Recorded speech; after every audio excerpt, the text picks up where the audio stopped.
Ez nem csak süti, ez egy osztályharc. A krémes csata, ahol a szegény harap. A gazdag zabál, a proli megnéz. A túrós is kurva, ha elég jól néz.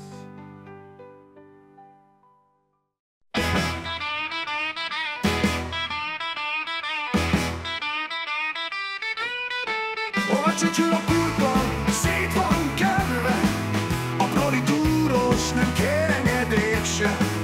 Olcsó, ravacos, de mégis imádott. A népszekéből nőtt ki, nem a királyot. De jön a fejedelmi ajszínű szar. Felső 10 000 nyalja, mint valami sztár.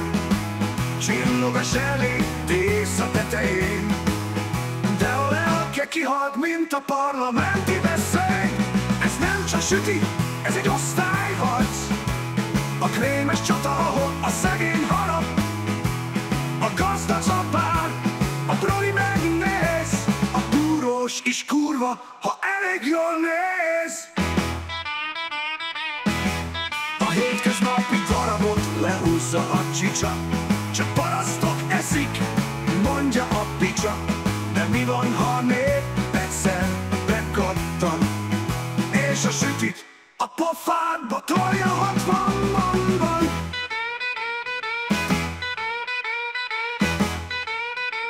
A munkás a konyhán dagasztja rendet, te meg fűzöd a tortát, hoz a 10 karátos csendet. De nem lesz mindig csilli-villi, habcsalok. Egyszer a proliba szikrá, a trónra nem a habot. Hey! Geci! Geci!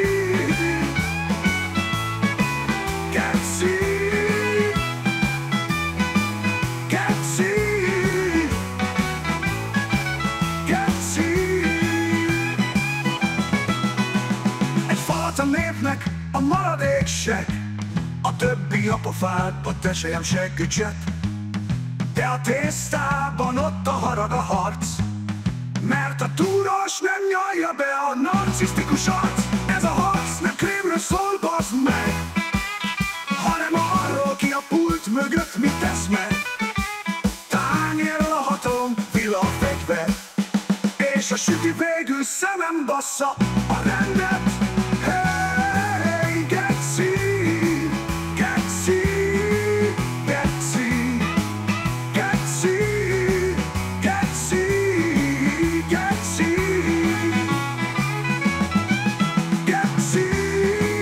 Geci! Geci! Geci!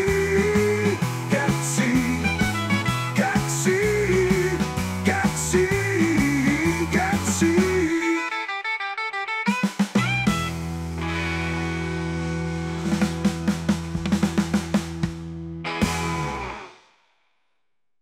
Ez a harc nem krémről szól, bazd meg, hanem arról, ki a pult mögött mit esz meg. Tányéron a hatalom, villa a fegyver, és a süti végül szemem bassza a rendet.